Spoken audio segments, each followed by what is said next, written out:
Welcome in lecture 5 of Industrial Engineering. Myself Sanjay Tiwari. I am working in BN College of Engineering and Technology, Lucknow as Associate Professor in Department of Mechanical Engineering.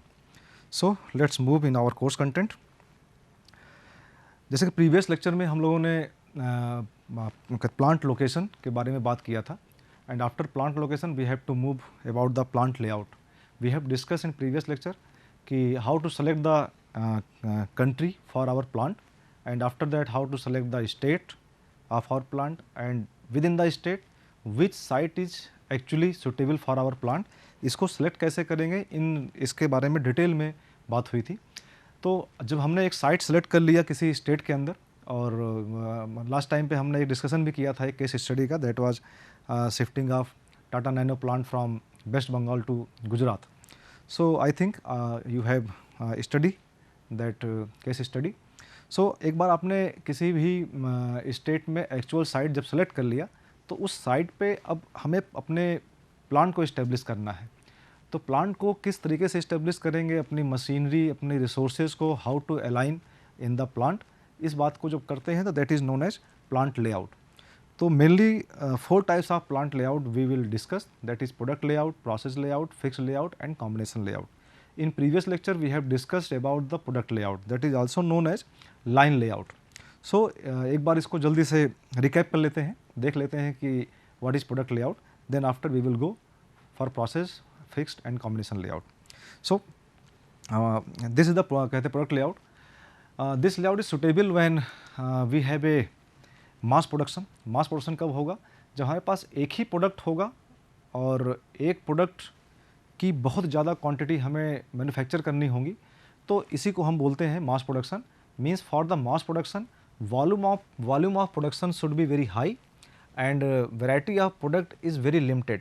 Means product की variety हमारे पास नहीं होगी, mainly 1 या 2-4 products होंगे, उन्हीं की manufacturing करनी है.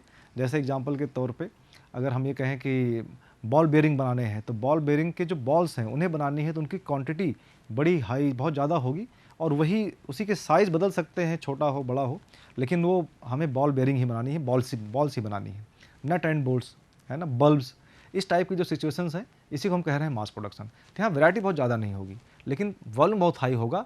For that we will use mass production और continuous production and in this case separate product line for each product is required. क्योंकि हमारा एक ही ऑब्जेक्टिव है कि प्रोडक्शन रेट बहुत ज़्यादा हो, पर डे पर आवर का जो टारगेट है बहुत ज़्यादा है, तो एक सेपरेट लाइन हर प्रोडक्ट के लिए बनानी पड़ेगी जिससे कि आसानी से एक एंड पे रॉ मटेरियल इनपुट हो और कुछ प्रोसेस होने के बाद दूसरे एंड पे हमें फाइनल प्रोडक्ट मिले और फाइनल प्रोडक्ट को मिलने में टाइम बहुत कम लगे. तो that is separate product line for each product. Machines are arrange in the order of their use during the production. Means machines को उस प्रोडक्ट पे जो ऑपरेशंस होने हैं उन ऑपरेशंस की मशीन को हम लाइन अप करेंगे, है ना. इसको हम एक एग्जांपल से समझें. एग्जांपल ये है, सपोज दैट हमारे पास एक कोई प्रोडक्ट है, एनी प्रोडक्ट, और उस पर बहुत लिमिटेड हमने ऑपरेशंस लिए हैं. सपोज दैट 4 तरह के ऑपरेशंस रिक्वायर्ड हैं. टर्निंग करनी है, डायमीटर कुछ चेंज करना है, तो for that we will go for the lathe machine. And उस पर कुछ होल करने हैं तो होल के लिए हम ड्रिलिंग मशीन यूज करेंगे. और फिनिशिंग करना है, फिनिशिंग के लिए ग्राइंडिंग मशीन पे जाना है. एंड आफ्टर दैट कुछ कलर कोडिंग करनी है तो उसको पेंटिंग शॉप में ले जाएंगे. मीन्स ऐसा कोई प्रोडक्ट है जिस पे ये 4 ऑपरेशन होने के बाद हमें फाइनल प्रोडक्ट मिल जाएगा. तो फॉर दैट अगर इसका मास प्रोडक्शन लेना है, इस प्रोडक्ट को अगर हमें मास में प्रोड्यूस करना है ना, अगर मास में प्रोड्यूस करना है तो हम इस लेआउट पे जाएंगे. अगर 2-4 पीस चाहिए होंगे तो फिर ये प्रोडक्ट लाइन बनाना बहुत बेनिफिशियल नहीं है, बहुत ज़्यादा लॉस हो जाएगा. लेकिन मास में अगर करना है तो हम करेंगे क्या कि इन पे लगने वाली इन 4 मशीनों को एक लाइन में कर देंगे. जैसे यहाँ देखा जाए तो हमने ये 4 ब्लॉक बनाए हैं. सपोज दैट इस ब्लॉक में यहाँ लेथ मशीन डाल दिया, तो पहले रॉ मटेरियल लेंगे, यहाँ पे इनपुट होगा raw material. After that lathe machine पे टर्निंग होने के बाद it will go in the drilling machine. यहाँ पे होल बन जाएगा. होल बनने के बाद it will go to the grinding machine. After that in painting shop and after that we will get the required output. जो भी हमारा प्रोडक्ट है, फाइनल प्रोडक्ट है, वो हमें मिल जाएगा. तो इस तरह से हमने जो मशीन जो जॉब पे होने वाले ऑपरेशंस हैं उन ऑपरेशंस के लिहाज से हमने मशीनों को सेट किया. तो that is known as product layout. ठीक है। तो इस टाइप से जो लेआउट है, इस पे प्रोडक्ट लेआउट है, इसमें टाइम मिनिमम होगा, बहुत जल्दी जल्दी काम होगा, मटेरियल का फ्लो बहुत कम होगा। ऐसा नहीं कि मटेरियल यहाँ से निकला फिर मूव करके कहीं और जाके यहाँ आ रहा है। हमें पता है कि लेथ मशीन के बाद ड्रिलिंग मशीन ही यूज होना है, तो लेथ मशीन को ड्रिलिंग मशीन के नियर बाई रखना ज़रूरी है, जिससे कि जल्दी से यहाँ आ जाए, प्रोडक्ट का वेटिंग टाइम कम हो, मशीन का वेटिंग टाइम कम हो। इस टाइप की सिचुएशंस हमें लिखनी है, तो यहाँ हमें हाई प्रोडक्शन रेट मिलेगा, ठीक है। तो इसका एक एग्जांपल देखा हम लोगों ने। इसके कुछ एडवांटेज और डिसएडवांटेज की बात कर लेते हैं। तो एडवांटेज क्या है? It is suitable for mass production, high production rate, low production cost, minimum material handling, lace work in process. Work in process का मतलब क्या होता है कि सपोज दैट लेथ मशीन से प्रोडक्ट निकला और उसके बाद यहाँ पे जब ये टर्निंग होने के बाद जो प्रोडक्ट यहाँ पे रखा रहेगा स्टोर में, ये एक बकेट होगा, उस बकेट में हमारा टर्निंग ऑपरेशन होने के बाद जो प्रोडक्ट है यहाँ पड़ा रहेगा। तो इसी प्रोडक्ट कह रहे हैं वर्क इन प्रोसेस। तो ऐसा वर्क इन प्रोसेस होना नहीं चाहिए। It is not good for a production line to have a work in process. बेहतर ऑप्शन तो ये है कि मशीन यहाँ से निकले, प्रोडक्ट यहाँ से निकले लेथ मशीन से, तो it must go on the drilling machine. कभी प्रोडक्ट को इस बकेट में वेट ना करना पड़े, तो वेटिंग टाइम कम होना चाहिए, ठीक है। अभी देखेंगे कि how to schedule the job to get the minimum waiting time, आगे देखेंगे इसको, ठीक है ना। तो ये बात हो रही है यहाँ पे, ठीक। तो less work in process, mechanized material handling system can be implemented, and better utilization of machine labor and space, and next is smooth flow of material। तो ये सारी चीज़ें हमें उस डायग्राम में दिखाई पड़ रही हैं।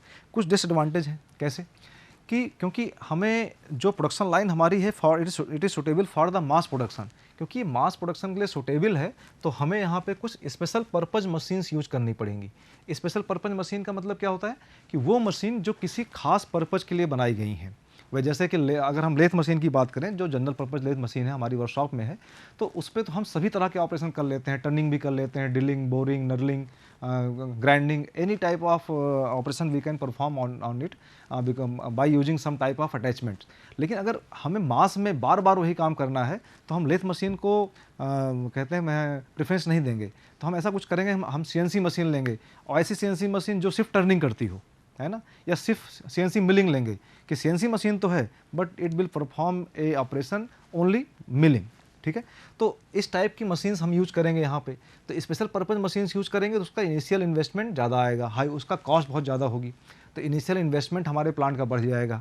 After that high maintenance cost होगा, जब वो कभी इसमें ब्रेक डाउन होगा, तो बहुत बड़ा ब्रेक डाउन होगा, तो उसमें हमें मेंटेनेंस कॉस्ट ज़्यादा यूज करना पड़ेगा। After that specially trend worker is needed. Trend worker हम क्यों कह रहे हैं? एक वर्कर होता है skilled worker and other worker is trend worker. Suppose that जो CNC मशीन पे हमारा वर्कर काम कर रहा है, he is trend worker, because उसने एक ट्रेनिंग ली है, CNC प्रोग्रामिंग की ट्रेनिंग ली है, उसने वो पढ़ा लिखा है, उसने कुछ नॉलेज गेन किया है, उसको प्रोग्रामिंग आती है, कंप्यूटर पे प्रोग्राम कर लेगा और कंप्यूटर के इंस्ट्रक्शंस पे मशीन चलेगी। लेकिन जो लेबर, जो वर्कर हमारा लेथ मशीन पे काम कर रहा है, जनरल पर्पज़ लेथ मशीन पे वर्कशॉप में, उसके हाथों में हुनर है, उसके पास स्किल है ना। तो स्किल्ड वर्कर का मतलब क्या है? उसके पास एक एक्सपीरियंस है, उसके हाथों में हुनर है, वो उस मशीन पे कुछ भी अटैचमेंट लगा के उसके हाथों से जो काम होता है, फिनिशिंग बहुत अच्छी आती है, तो इसको कह रहे हैं स्किल। और ट्रेनिंग का मतलब है कि उसके पास एक सर्टिफिकेट है कि उसने CNC प्रोग्रामिंग की ट्रेनिंग किया हुआ है, ठीक है। तो इस तरह के मशीनों को कहते हैं मूव करने के लिए, रन करने के लिए हमें ट्रेंड वर्कर चाहिए। Difficult to change the production line if product design is changes. क्या मतलब है कि क्योंकि कस्टमर की need day by day change होती है, तो एट दैट टाइम हमारे पास जो प्रोडक्ट है उसकी डिज़ाइनिंग चेंज होती रहती है। तो इस टाइप की इंडस्ट्री के लिए जहाँ कस्टमर फ्रिक्वेंटली अपनी डिमांड चेंज कर रहा है और हम फ्रिक्वेंटली प्रोडक्ट की डिज़ाइन चेंज कर रहे हैं, इस सब टाइप के जो सिचुएशंस है उसके लिए प्रोडक्ट लेआउट ठीक नहीं है, क्योंकि हमें फिर दोबारा से लाइन को रीशेड्यूल करना, प्रोडक्शन लाइन को रीशेड्यूल करना बहुत मुश्किल काम है, बहुत कॉस्टली हो जाएगा, ठीक है। Other one is failure of one machine will stop the production line. हाँ, ये बड़ी इंपॉर्टेंट है, क्योंकि जो भी मशीनें हैं वो मशीनें सब सीरीज में लगी हैं। You can see here all machines are in series. इट मीन्स अगर एक मशीन में ब्रेक डाउन हो गया, ग्राइंडिंग मशीन चलना बंद कर दी, तो फिर ये पूरी लाइन रुक जाएगी। फॉर दैट सिचुएशन हमें ग्राइंडिंग मशीन क्या कहेंगे? हम कहेंगे ग्राइंडिंग मशीन एक और रखें पैरेलल में, है ना। तो अभी ये सीरीज दिखाई पड़ रही है, जब तक इसको हम पैरेलल नहीं करेंगे तब तक ले इस टाइप की सिचुएशंस को हम मीट आउट नहीं कर पाएंगे। तो देखेंगे नेक्स्ट जो लेआउट हमारे पास प्रोसेस लेआउट है उसमें कुछ ऐसी ही बात होने वाली है। तो एक ये इसका ड्रॉबैक है, ठीक है। अच्छा, लास्ट ड्रॉबैक क्या है कि not flexible, it is rigid, flexible तो है नहीं, ठीक है। And other is production rate is controlled by bottleneck machine. Production rate जो कंट्रोल होगा bottleneck machine. Who is bottleneck machine, what do you mean by bottleneck machine? Suppose that, just take example कि lathe machine पे उस product पे operation होने में 2 minute लगते हैं, सपोज दैट ड्रिलिंग मशीन पे 1 मिनट लगता है, एंड ग्राइंडिंग मशीन पे सपोज दैट 8 मिनट लग रहा है, और पेंटिंग में उसको कोडिंग करने या जो कलर कोडिंग करना इसमें इसको 2 मिनट लग रहा है। तो इस तरह से देखा जाए तो आप ज़रा मुझे बताएं कि एक प्रोडक्ट को इन होकर बाहर आने में टाइम कितना लगेगा। एक प्रोडक्ट को हमें कितनी कितनी देर के बाद एक एक प्रोडक्ट मिलेगा। अगर यहाँ बकेट में हम अपने आउटपुट को इकट्ठा करें तो after how much minute you will get a product. तो definitely you will see that because of grinding machine have maximum working time, so after every 8 minute we will get a product. सो इसी को कह रहे हैं bottleneck machine. ये bottleneck machine है क्योंकि इस प्रोडक्शन लाइन का जो कंट्रोल इसी के पास है। भले ही ये ड्रिलिंग मशीन एक मशीन में काम करके छोड़ दिया, लेकिन एक मिनट में काम करके छोड़ दिया तो लेकिन ये यहाँ पे इस बकेट में ये इकट्ठा होता रहेगा, यहाँ पे ये वेट करेगा, इसको वेट करना पड़ेगा। जब तक ग्राइंडिंग मशीन से काम होके आगे नहीं बढ़ेगा तब तक यहाँ से प्रोडक्ट इस पर नहीं आएगा। तो इट इज़ बोटलनेक मशीन। तो दैट्स वाई कि जो प्रोडक्शन रेट है that will depend on the bottleneck machine. So this is all about the product layout. Next we should go for the process layout. तो जो हमने problems issues देखे in the product layout उनको दूर करने की यहाँ कोशिश की जाएगी, ठीक है। अब हमारे पास सपोज दैट प्रोडक्ट जो प्रोडक्शन रेट है वो मास प्रोडक्शन में नहीं है, तो वॉल्यूम कम हो गया। अब वॉल्यूम कम होने का मतलब क्या है कि प्रोडक्ट की वैरायटी बढ़ गई। हम मल्टीपल टाइप्स ऑफ प्रोडक्ट के साथ प्रोडक्शन कर रहे हैं, तो वैरायटी ज़्यादा है बट वॉल्यूम कम है। वैरायटी हमारे पास हाई है लेकिन जो वॉल्यूम है वो लो है। तो इस टाइप में हम मास प्रोडक्शन के साथ तो नहीं जाएंगे। अब हम कहाँ जाएंगे? We will use the batch production और जॉब ऑर्डर प्रोडक्शन। तो इस केस में क्या होगा कि जब ज़्यादा प्रोडक्ट होंगे तो हमें ये भी नहीं पता है ना कि हमारे पास जो ऑर्डर आया है, उस जो जॉब आया है, उस जॉब पर कौन कौन से ऑपरेशन होने हैं। हम नहीं कह सकते कि अच्छा इस पे ये ऑपरेशन होने हैं तो इन मशीनों को एक लाइन में लगा दीजिए।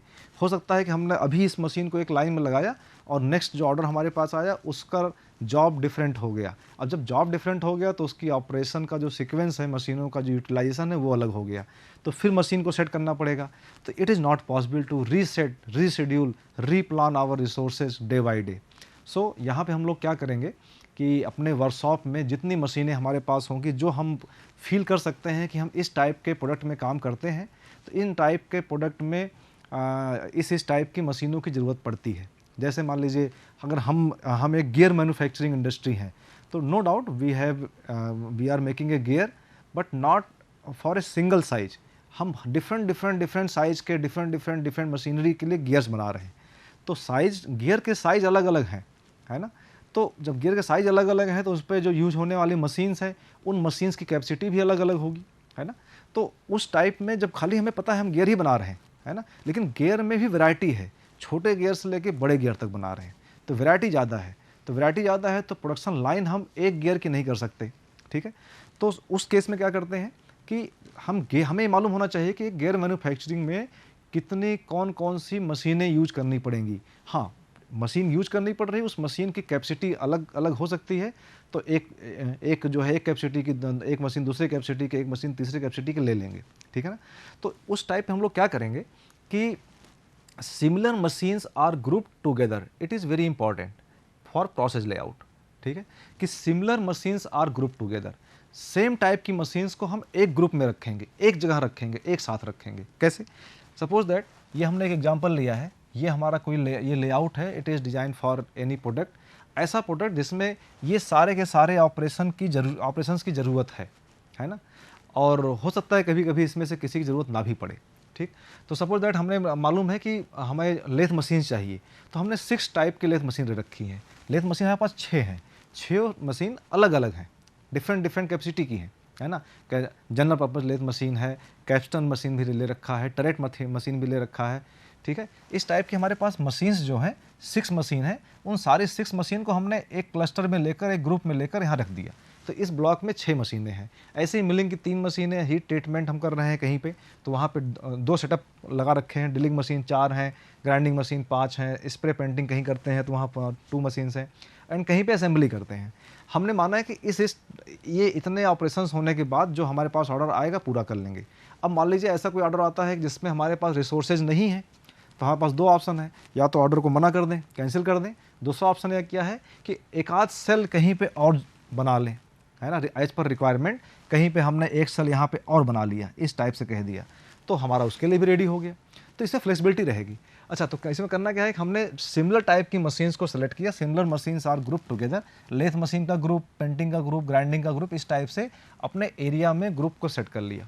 अच्छा, अभी हमें ये भी नहीं मालूम है कि एक प्रोडक्ट जब मूव करेगा तो लेथ मशीन के बाद कहाँ जाएगा, ठीक है, तो इसलिए इसको हम किसी लॉजिकल पैरामीटर्स के हिसाब से सेट कर रहे हैं। इसकी जो टूल्स एंड टेक्निक है हम नेक्स्ट लेक्चर्स में देखेंगे कि how to design a process layout, ठीक है। तो अभी अगर एग्जांपल लें कि कोई प्रोडक्ट है जिसको पहले लेथ मशीन पे आना है, लेथ मशीन पे आने के बाद सपोज दैट इसको ग्राइंडिंग मशीन पे जाना है, और ग्राइंडिंग मशीन पे जाने के बाद इसका हीट ट्रीटमेंट होना है, हीट ट्रीटमेंट होने के बाद इसको जो है कुछ असेंबली शॉप में आना है, और असेंबली शॉप में आने के बाद आउटपुट हो जाना है। तो ये बाहर हमारा फाइनल प्रोडक्ट हो गया, यहाँ पे इनपुट हुआ और ये आउटपुट हो गया। तो इस टाइप का हमने देखा कि मटेरियल हमारा बहुत ज़्यादा मूव कर रहा है। ये इसका ड्रॉबैक प्रोसेस लेआउट का कि मटेरियल बहुत मूव करेगा, लेकिन हमारे पास फ्लेक्सिबिलिटी है। कोई जॉब आएगा कि लेथ मशीन से इस पे जाएगा, इस पे जाएगा, इस पे जाकर निकाल देंगे, तो मटेरियल हैंडलिंग ज़्यादा होगा, कुछ टाइम ज़्यादा लगेगा, प्रोडक्शन रेट कुछ कम होगा, लेकिन फ्लेक्सिबिलिटी रहेगी। जैसे जैसे वैरायटी चेंज होगी हम अपने लेआउट को उसको अडॉप्ट कर लेंगे। कभी कभी हो सकता है कि हमें कुछ रिसोर्सेज को बढ़ाना पड़े तो हम एक मशीन यहाँ और लगा देंगे, इस टाइप की फ्लेक्सिबिलिटी है। Arrange the work centre so that the transportation of material handling cost is reduced. Okay, so let's see the advantage and disadvantage. तो एडवांटेज क्या है? सुटेबल फॉर बैच प्रोडक्शन और job order production. The layout is flexible as per discuss, can adopt easily the change of design in product. अभी मैंने बात किया कि product जैसे चेंज होगा इसको ये अडॉप्ट कर लेगा, इसमें कोई इशूज नहीं आएंगे, हमें लेआउट चेंज नहीं करना पड़ेगा। अच्छा, एक बड़ी इंपॉर्टेंट सी बात है कि break down of one machine can not stop the production line. वो कैसे? सपोज दैट कि हमारे पास एक लेथ मशीन यहाँ पे कुछ ब्रेक डाउन आ गया, तो अभी हमारे पास 5 लेथ मशीन्स और अवेलेबल हैं। हाँ, नो डाउट उसकी सेटिंग करनी पड़ेगी उस प्रोडक्ट के हिसाब से, लेकिन प्रोडक्शन लाइन नहीं रुकेगी, थोड़ा टाइम बढ़ सकता है। और उस कहते हैं क्योंकि पैरेलल में, हर मशीन के पैरेलल में दूसरी मशीन है, तो क्योंकि पैरेलल मशीन चल रही है यहाँ पे, तो इसमें हमारा प्रोडक्शन लाइन रुकेगा नहीं। एंड नेक्स्ट देखा जाए तो general purpose machines are used. ये बहुत अच्छी बात है, क्योंकि मशीन को जनरल पर्पज़ होने का मतलब क्या है? जनरल पर्पज़ मशीन उसे कहते हैं कि जो डिफरेंट अटैचमेंट लगा के और डिफरेंट प्रोडक्ट को बना सके।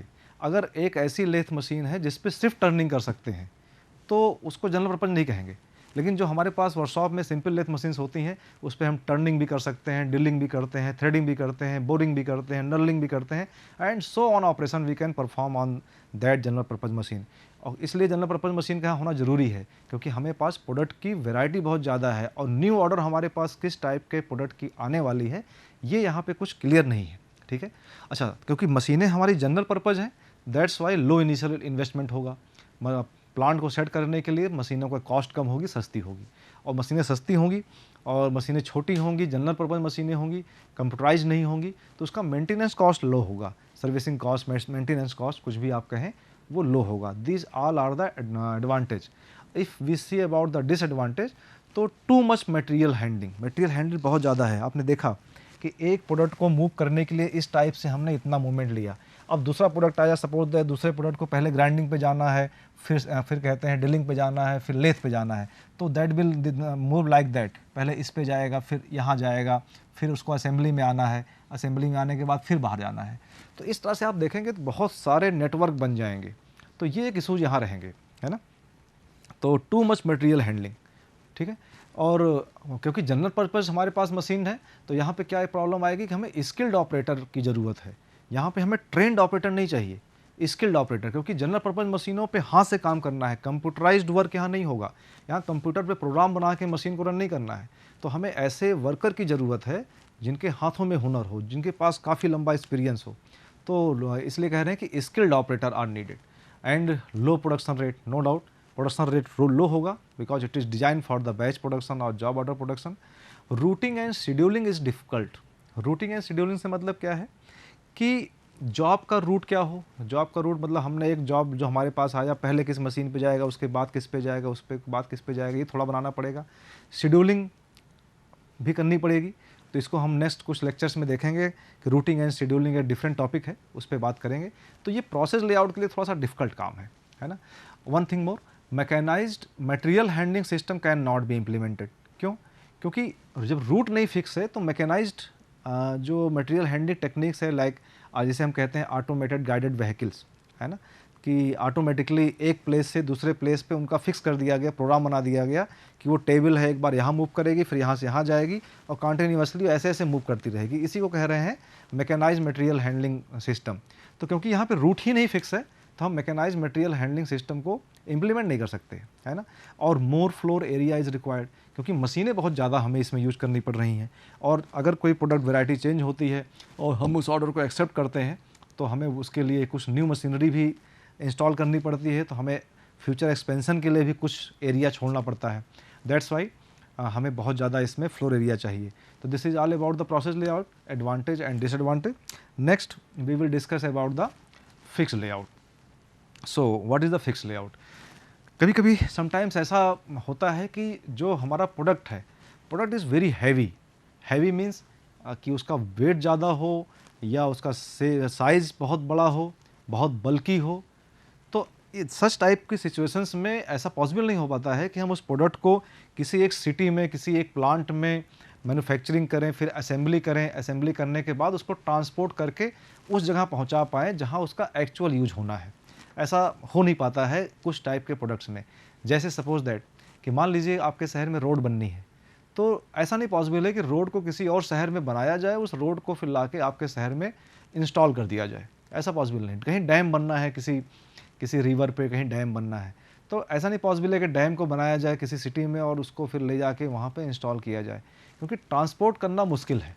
एक डैम को एक शहर से दूसरे शहर तक ट्रांसपोर्ट करना मुश्किल है, एक रोड को ट्रांसपोर्ट करना मुश्किल है। सिमिलरली आप यहाँ एग्जांपल देख रहे हैं यहाँ फिगर में कि एक शिप यार्ड पे शिप बन रहा है। शिप का एक्चुअल जो एप्लीकेशन है वो कहाँ पे है? ओशियन में है, सी में है, समंदर में है। तो ये नहीं पॉसिबल है कि आप किसी गुजरात में या महाराष्ट्र में, यूपी के किसी प्लांट में शिप को बनाएं और बना के फिर ट्रांसपोर्ट करके उसको ले जाके वहाँ पे आप इसको इंस्टॉल करें, समुद्र में ले जाएं। ऐसा पॉसिबल नहीं है। तो फिर क्या पॉसिबल है? ये पॉसिबल यही है कि जहाँ पे उसका एक्चुअल एप्लीकेशन है, हम सारी की सारी चीज़ों को, सारे रिसोर्सेज को, मैन, मशीन, मटेरियल्स, एनर्जी, सब कुछ, टेक्नोलॉजी, सब कुछ हम वहीं पे ले जाएं और वहीं पर उसको यूज़ करके और फिर सबको वापस ले जाएं। तो इस टाइप का जब हम लेआउट यूज़ करते हैं तो इसी को हम बोलते हैं फिक्स पोजीशन लेआउट और फिक्स लेआउट। फिक्स लेआउट मतलब कि जहाँ पे हमें सारे रिसोर्सेज को अवेलेबल कराना है, वो लोकेशन फिक्स है। रिसोर्सेज वहाँ जाएंगे, अपना वर्क परफॉर्म करेंगे and turn back to home, वापस चले आएंगे, है ना। तो एक प्रोजेक्ट बेसिस पे काम होगा। कहीं रोड बनना है तो रोड कंटिन्यूस हमेशा के लिए नहीं बनेगा। जैसे जितने लेआउट हमने पढ़े, प्रोडक्ट लेआउट, प्रोसेस लेआउट, आपने प्लांट बना दिया तो it is for a long time, 50 year 30 years के लिए आपका प्लांट है। जब तक प्रोडक्ट आ रहा है तब तक प्लांट चल रहा है। लेकिन अगर कहीं रोड बनना है तो ऐसा नहीं है कि रोड वहाँ पे 50 ईयर्स के लिए रोड बनता ही रहेगा, कंटिन्यूस प्रोसेस नहीं है। वहाँ पे एक प्रोजेक्ट है, आपको प्रोजेक्ट मिला, आपने वहाँ पे 6 मंथ 2 मंथ जो भी टाइम लगा, डैम बनाए, रोड्स बनाए, शिप बनाए, एरोप्लेन बनाए और उसके बाद रिसोर्सेज को फिर वहाँ से शिफ्ट कर दिया, दूसरे प्रोजेक्ट पे ले गए। तो इस टाइप के सिचुएशंस को हम बोलते हैं fix layout. And this fix layout suitable for aircraft manufacturing, ship building at ship yard, road construction, dam construction, building construction, है ना। सच टाइप के जो चीज़ें हैं वहाँ पे इसको यूज करते हैं। तो अगर इसके एडवांटेज की बात की जाए तो advantage of fix layout are less material movement at site, less total production cost, continuity of operation are insured, ठीक है। एंड अगर डिसएडवांटेज की बात करें तो machine and tools take more time to reach at work site. Work site पे machine and tools को भेजना है तो ये ट्रांसपोर्टेशन टाइम, ट्रांसपोर्टेशन कॉस्ट ज़्यादा है, ठीक है। Highly skilled worker are required, क्योंकि वहाँ पे बहुत ज़्यादा कंप्यूटराइज्ड और स्पेशलाइज्ड मशीन हम यूज़ नहीं कर सकते, तो स्किल्ड ऑपरेटर चाहिए। And complicated jigs and fixtures are required. Jigs and fixture क्या होते हैं? जो जॉब को एंड मशीन को होल्ड करते हैं, गाइड करते हैं। तो ऐसा बहुत ही कॉम्प्लिकेटेड, बहुत स्पेशल टाइप के जिग्स एंड फिक्चर को डिज़ाइन करने पड़ते हैं इस टाइप की सिचुएशंस को डील करने के लिए। तो this is all about the fixed layout. And last layout is combination layout. हमने देखा कि प्रोडक्ट लेआउट, प्रोसेस लेआउट पे बहुत सारे उनके एडवांटेज और डिसएडवांटेज हैं। तो यहाँ कोशिश ये की गई है कि सारे के mainly product layout and process layout के जो एडवांटेज हैं उनको इकट्ठा कर लिया जाए, जिससे कि हम दोनों के बेनिफिट्स को ले पाएँ। सपोज दैट, जैसे अगर इसको देखा जाए तो यहाँ लेथ मशीन का एक सेल दिखाई पड़ रहा है। This is the cell of lathe machine. Different type की लेथ मशीन्स को, सिमिलर टाइप की मशीन को ग्रुप किया गया। यहाँ पे ग्राइंडिंग मशीन का एक ग्रुप बनाया गया। और भी मशीन हो सकती हैं, 8-10 हो सकती हैं। ऐसे ही ड्रिलिंग मशीन का कुछ ग्रुप बन सकते हैं, और भी ड्रिलिंग मशीन हो सकती हैं। तो हमने एक ड्रिलिंग मशीन का ग्रुप बना लिया। और ऐसे ही कुछ पेंटिंग में भी कई मशीन का ग्रुप बना लिया। तो यहाँ आपको दिखाई क्या पड़ रहा है? It is the purpose of process layout, जहाँ हम सिमिलर मशीन्स को ग्रुप कर देते हैं। आफ्टर मेकिंग द ग्रुप हमने इसको एक सीक्वेंस में डाल दिया। तो this is known as product layout. अगर इन ग्रुप को हमने प्रोडक्ट में डाल दिया, इस एक सीक्वेंस में डाल दिया, तो इसी को कह रहे हैं प्रोडक्ट लेआउट। तो हो सकता है इसमें दोनों बेनिफिट मिल रहे हैं कि यहाँ से मटेरियल इनपुट हुआ और उसके बाद यहाँ से हमें फाइनल प्रोडक्ट मिलेगा।